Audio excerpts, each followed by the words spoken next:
We're good. Hey, welcome back. We're trying again. Brandt is trying again. Brandt's here. I am here. Still.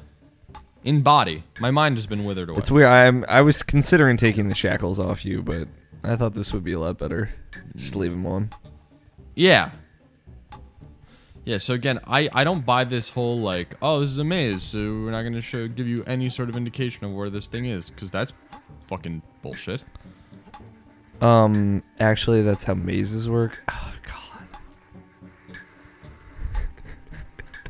God. I didn't know that I was hanging out with my amazing friend Alex O'Neill. Oh, Jesus. I think I just threw up a little in my mouth. Oh, good. You know what I love? Dead ends. You were caught. Especially when they have caught to with with jobs or relationships. I yeah. like when those hit dead ends. I mean, these dead ends are the only ones I know in my personal Did you life. ever play and if you haven't, then I'm gonna have to explain myself very quickly how this all relates. Did you ever play Tips as a kid? Tips. I feel like I might have. Give me a refresher. It's when you take where you extend all of the fingers in your hand, and then somebody takes a television remote and slams them on the tips of your fingers. It's not so much a game as a form of torture. I think I might have been out with a television remote. I never played it personally. I played it once. I don't like those kind of like self-harm games. I mean, neither do I. Well, I don't like them enough that I would actually just not play them. No, I understand that. It wasn't. You find the banana port. It was just. It was one of those things where do you want to play Tips? Sure. I had the tips of my. I learned a valuable lesson about how sensitive the tips of one's fingers are. They're very sensitive. I never played again. I was unawares. It taught me something. What we used to play is because we brought up Manhunt in a previous episode of Alex Plays. Sometimes I don't know if you know about seasons, Alex, but sometimes it's too cold to go outside. What? Yeah. So you just slam remotes on the tips of each other's fingers? No. What we would do is we would play a variant of Manhunt called Hide and Go Seek in the Dark. I'm pretty sure that's actually still Manhunt. You have not let me finish. This story gets a lot stupider. Okay, I would switch to Lanky at this point. We would hang out in my friend Andy's room, which was very small. Andrew House? Yes. Andrew WK. President of Sony of Europe? Yes.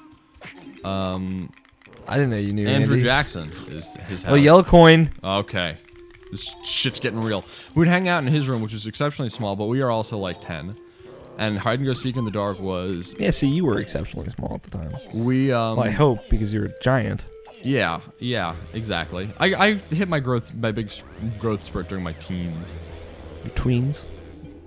My in-betweens. Oh, you want me to switch to Lanky? That's right. Yeah. Because, like, his collectibles have populated in the world now, so you can find them. His collectibles. His connectables. His connectables. His connectimals. So, Hide and Go Seek in the Dark. So, his room was very small, so it would be really difficult. You know, it would be easy to catch people just regularly. So, what we would all do, and I don't know why it wasn't just the person who did this. He had a lamp with like a fluorescent bulb in it, and we would stare at it for 30 seconds until we nearly blinded ourselves, and then we would all hide and seek. Oh, and then you would hide and seek. Jesus fucking Christ, Brandon. So it was like... I was a fucking stupid kid. Well, I have a good story, actually. That's comparable. I don't know. It was a weird thing. It's actually one of those things where I can say, in the 90s, that's something that we just did. Alright, so I did this in middle school, so this would be, like, early aughts. The naughty aughties. The naughty aughties, if you may. I did. Ooh, bananas! Nanners! And... So I was playing hide and seek. I had a big house. I was lucky. I was a privileged child. Hashtag privilege. I'm the first to admit that. I had a big house I used to live in. You can go in there and get a new ability now. Yeah, but I'm trying to think if I should spend those coins on his weapon instead. Well, you have to get them all. Yeah, I know, but this is gonna. But you might get his handstand thing. Yeah. Now I'm gonna take one for the team here and not do that. But it's the best. There's so many things. I've experienced some beautiful things in my life, and oh, look! You get both. It's called the BOGO. It's a BOGO. It's a BOGO. It's like Final Fantasy Cross Tekken. Final Fantasy 15 and Uncharted 4, I believe. No, it was Kingdom Hearts 3. Yes, and Uncharted 4. So we were playing hide and seek in the dark in my big house. Right. And one of the lights, I didn't know where the light switch was, so I'm like, God damn it, how do I fucking keep it dark? So I put my jacket over it. Did it burn through? So the light was a bookshelf light, so it's like up, so I put the jacket on top of the book, so it's like pressed up against the light bulb. Because I'm a child. Right. I don't know what I'm doing. Uh-huh. Hours. Palmas Walkum. Palmas Walkum. That's fucking great. Hours later, right after we finished our game, yeah, I'm like, okay, turn on all the lights, just make sure everything's fine. Yes. And I see my jacket. I'm like, oh shit, that's right, I forgot. Pull the jacket down, and just like a puff of smoke hits me in the face. And I'm like, what? And you have asthma, so you were in double jeopardy. So I'm holding the jacket, and it's smoking, and then it bursts into flame in my hand. My house is made of a lot of wood, so I freak out. I freak out, and I run outside my front door, which there's like a stone patio, and I throw my jacket on it, and it's just on fire. It's like this huge mound of flames. And I freak out, and I run upstairs and yell to my brother. Here we go. Yeah, that's what I'm fucking talking about. Walking Palmas. I yell to my brother, like, my jacket's on fire, and he's like, what? And I'm like, just fire, it's on fire outside. And then he gets a pot full of water and then puts it out. You're not a bright kid. I mean, I'm the guy who just admitted to staring at a fucking light bulb for a while. The only objective was to not see in the dark. Yeah, which can happen. Yeah, if you just don't see. Your in the eyes dark. will just adapt. Yeah, no, but it was trying to delay that. Trombone trimmer. We also played. That's Lanky's Hot and trombone. Cold. Lanky's trombone. I think I read about that in the Kama Sutra. Yeah. The lanky trombone. The lanky trombone. Nice. I have this book called the Caramel Sutra, and it's all about desserts. Yeah. Oh my god. I don't know if How that long exists. have you been sitting on that one? Never, just popped into my head. I'm gonna take a look at that afterwards. It's like this weird sex book that my friend got me for my 16th birthday because he found it in his Korean grandfather's house. So like, of course, it's got like a lot of weird shit in it, weird sex stuff. If I may, yeah, there you go. Now you're living life. I'm walking Palmas. You're walking on ground with your hands. You're not walking on air, but whatever. Alright, let's get out of this hellhole. Okay. You might have enough golden bananas to get to the next level. And free Chunky Kong. Alright, so I think it's this way to get out. Yeah. But yeah, he got me the weird sex book. Well, he didn't get it for you. He gave it to you. It was a gift. He got it from his grandfather's home. Right, his abode. His Abbott. His Chris Abbott. Yeah, it's Chris Abbott. Chris Abbott gave your friend's Korean grandfather a sex book, I think. You're friends with Chris Abbott. I am. I've broken bread with him many times. Physically. I've broken bad with him several times. Physically. Can you, by the way, can you believe I also have a story about a 16th birthday and a sex book? I have a story. Would you like me to tell you? I would love to hear this. And I just want to say there is one sex move in there called making fire, where you're supposed to rub a dude's penis like you're like rubbing two sticks of wood together. Is that a form of foreplay? I imagine? I don't know. It's all I can bring out the book. No, I'm okay. It's all in Korean, I'd imagine, right? No, it's in English. It's an English book. His Korean grandfather just happened to have it. Yeah, just for the articles. Yeah. So I was having hung out with me for a little while, and just spoken to me. Take teleport one. Oh, right, because I have to unleash the fury. Yeah, unleash the beast. Unleash the beast, which is good. Unchain your dongle. Yeah, good. No, thank you. I was gonna. Gotcha. It's the already unzipped. So I'm a sarcastic son of a bitch, and I always have been. You? No.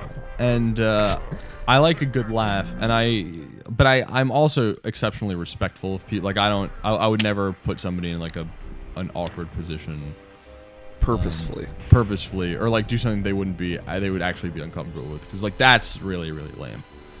But I do like to put that's where I go, right? I don't know. I think I got 3 things have now opened, so let's do some exploring. We got options. Yeah. So one of the few things that I did where I didn't know if the outcome would be positive or negative, because I think knowing your audience is really key to being actually switch to TinyCon funny real quick. Sure. And go to the little Banana Fairy Island. Oh, Banana Fairy Island. Yeah. I vacationed there once. How was it? It was lovely. Oh, that's good. Good old Banana Fairy Island.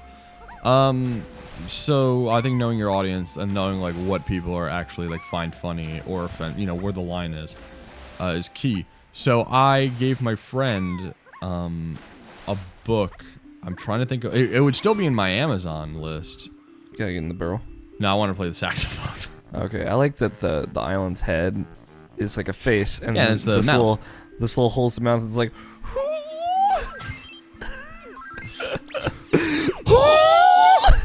I thought of it as whistling.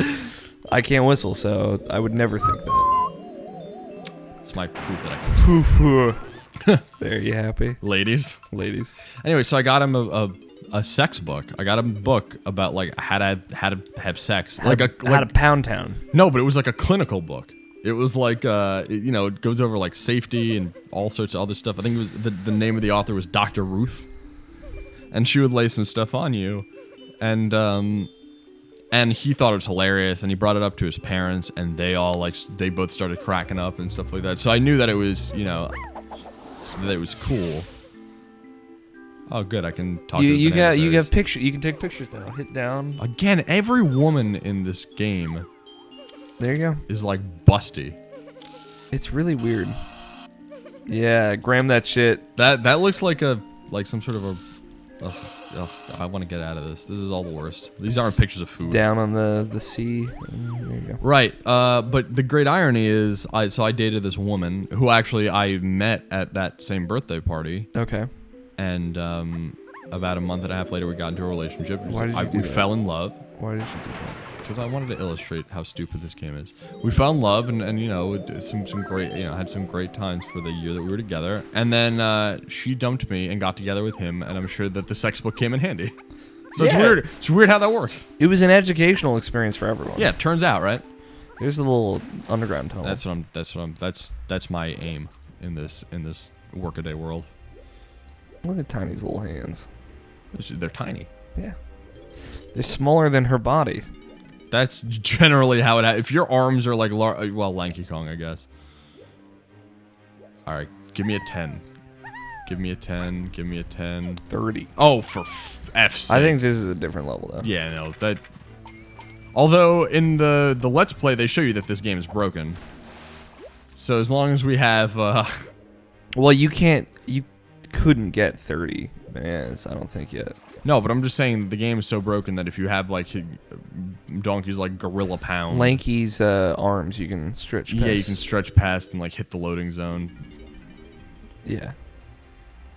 Ain't that a thing? Ain't that the shit? I don't know. Like maybe Lanky just gives him a little something, and then he lets him through. Maybe it's pushes his buttons. Maybe it's canon. There you go. That lifted up. That platform. Oh, good. Look, and I'm glad that there's moss hanging on it. That implies that it's been underwater.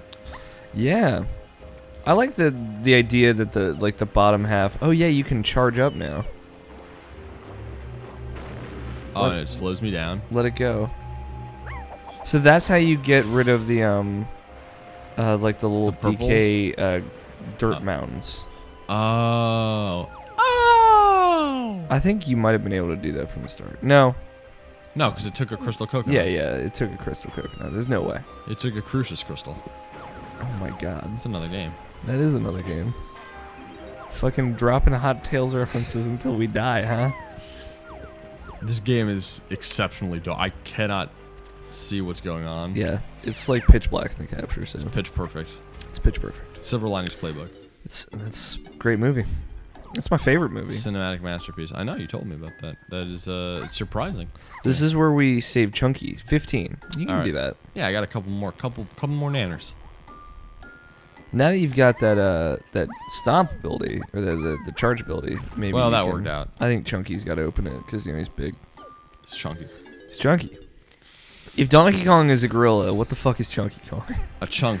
He's a chunkilla. A chunkilla. He's the illest and the realest. He's the illest around, hands down. Hands down, pants down. I hate to say it, but we have to end this episode now. No. Aren't you sad? Don't you want to talk about Chunky more? We can next time on Alex Plays. Yeah, we can.